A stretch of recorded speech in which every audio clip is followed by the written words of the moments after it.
Hi, and welcome to a new episode of PULSO DEMOGRAFICO. This one is really exciting because we're going to be asking the questions, are we desperately looking for ways to extend youth? And to answer that question with us today, I have the honor of inviting Professor Vanessa Di Lego. She's a demographer at the Federal University of Minas Gerais in Brazil. And she's a leading researcher on topics of health, mortality, and gender. So extremely happy to welcome you, Vanessa. Thank you so much for making the time. And let's just start, from your perspective as a demographer. Why is it so important for us to be critical of chronological age as the main measure of a person's stage of life or life stage? What advancements might we gain by looking at aging in a more holistic way? Thank you so much, first of all, for being here. It's just a great honor to be sharing these ideas with you. So first of all, I would like to stress that, of course, from a demographer's point of view, but also the issue here is our perception of what it means to be becoming older. Yeah. So I think we have a lot of evidence, of course, on what it means, the implications for inequality and for pension fund systems. And we tend, of course, as demographers to stress on those aspects. So let's say the macroeconomic aspects and consequences of aging. But one thing that we have failed somehow is to really also focus on the perception of aging and the fact that we index all our indicators based on chronological age, which is, that is connected to our birth certificate, so to speak. But we see that we have a lot of inequalities accumulated over the life course and across countries that make it very different what we mean by having 65 in one country in comparison to another. So we have, first of all, huge gender disparity. So we know that, of course, women live longer than men, so they have higher longevity, but this doesn't mean that it's a gender neutral process. So we really need to go beyond our fields and try to look not only into chronological age, but also into what it means to age. And then this is linked to the extension of youth idea, because we're not looking into aging, the aging process, as something positive. We tend to look at it as something negative. And when I mean negative, it means that extending youth, it means to age well. So when we tend to, even among ourselves, as an anecdote, when we say that someone has aged well, we tend to emphasize aspects that means you're extending your youthfulness. So, and we link youthfulness to, a good process in aging.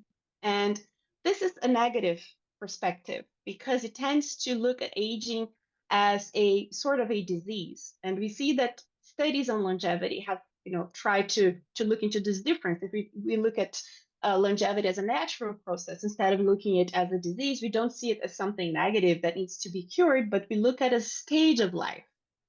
And this is really connected to how we have extended life expectancy. Of course, it's a remarkable achievement of human society, but it has come with this perspective that becoming old is negative because it's negative because it means losing vitality, losing freshness, being unable to do things you used to do when you were young. So I think it is really critical that we go beyond this chronological age because it fundamentally helps us to, detach ourselves from this negative perspective. And it also has implications for the indicators. Because of course, when I say, let's go beyond chronological age, this is a huge challenge because it's one of the most objective, so to speak, indicators we have. But what we're facing now in society is that we see that it's not an objective indicator at all, because 65, for example, means very different things for people at very different countries and different things for men and women. It means different things for people at different socioeconomic levels. So it is a challenge, but we need to tackle this one. We have always taken for granted what chronological age is, but now we need to go beyond and try to search for other indicators that make it for a fairer society overall. For sure. I mean, two reactions there. One, I mean, I think it's really interesting that I would say probably even more as women, the ultimate compliment is to say, oh, you know, you don't look like your age. You look so much younger than your age, your chronological age or your biological age. And really, you know, every time someone says that to me, I actually, as a defender of the rights of older people, I'm like, no, actually, I look my age and I'm proud to look my age and I'm proud to be here at this age. But it's interesting. And then the other issue is really about the way that we create and design our public policies is so much linked to this ageism and linked to the idea of biological age. Because as you're saying, you know, you really need to be able to prepare public policy based on reality. And in today's world, a 65-year-old is very different than a 65-year-old 30 years ago. And of course, in a country like Brazil, every 65-year-old will be different depending how they've grown up, where they live. So the whole issue of intersectionality in terms of inequalities is such a big issue in terms of designing policies for older people. Vanessa, tell us a little bit more about how these perceptions, you know, help us create more inclusive and effective public policies when it comes to addressing the issue of aging populations. Mm-hmm. Yeah, this is a great question. And the issue with perception, it's very complicated because, of course, it invades all our realms. So, for instance, you mentioned Brazil. We can see that countries that have made the demographic transition quite quickly. So we're used to having a more youthful population for quite a long time. We tend to, even our advertisements are very targeted at younger groups. So it feels like, because of course we have this feeling, this perception, this vision that the population has been youthful for quite some time, that there are people who are at, you know, older ages. And this is different, for example, in some countries in Europe, which have made this demographic transition quite, you know, farther back in time and at slower process. So people have, you know, contact with older individuals for more time, and they don't see it as something so detached. You know, there's like more naturality, that this is a process, this is a part of your life cycle. So when you watch movies, when you see an advertisement, it's less linked to only, you know, having someone very youthful or someone very made up. So you see, I'm talking about an advertisement, but this is a reflection of how society, you know, buys a product or feels that something is useful or important to be purchased.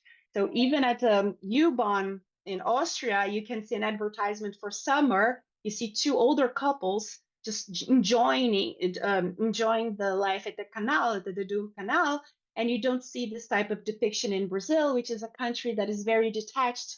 The first thing that we need to think about is how older individuals are being depicted in society, and how can we make an effort to go beyond that. I suppose in Europe, where a large percentage of the population is over 65, there's also an economic impetus for depicting older people as healthy and active and engaged. And, you know, I think that's part of the issue, because in countries where you have 33% of the population over 65, of course, it's a market. It's an economic market for companies to make sure that they are depicting the real lives of these people. That's not necessarily a bad thing, but it's kind of a reality, isn't it? That is true, but one thing that we forget is that, for example, countries like China, Brazil, that are old, they're becoming old very quickly. You already have a huge proportion of the population that is, you know, at older ages. Let's put here 60 because it's our official old age, and 65 for developed countries. But I think the issue here, and then you touched upon the next topic that I would like to discuss, is the issue of poverty.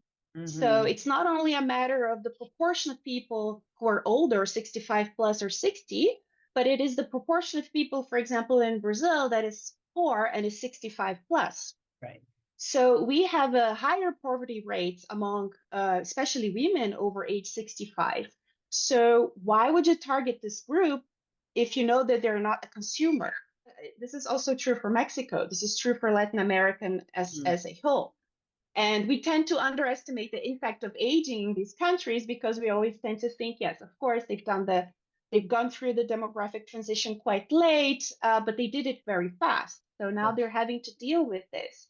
And you have a huge informal market, a huge proportion of informal workers at older ages.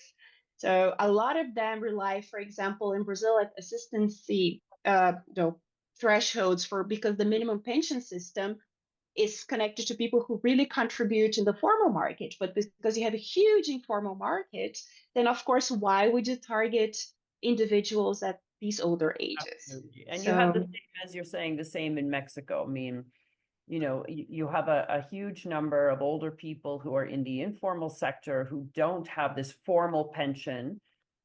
Thankfully, here in Mexico, the government is actually very committed to universal pension system. And I think in Brazil, it's the same.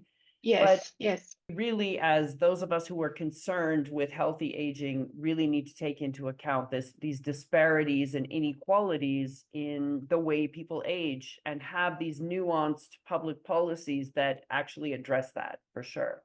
Tell me a little bit more about your research, though, on this issue of the youthfulness obsession that we have. So first of all, I'm focusing first in trying to go beyond the current indicators we have, because of course I'm discussing perception, but I also want to put this into practice. How could we actually have alternative indicators that reflect this in a way? So my research has focused on healthy life years, on healthy life expectancy, because this is a metric that helps us first understand the inequality across the aging process, because as you mentioned, we're not only worried about how long we're living, but how well we're reaching those ages, and particularly what concerns the gender differences in those indicators. So we know that women, they live longer than men, but they spend a higher proportion of their lives in poorer health.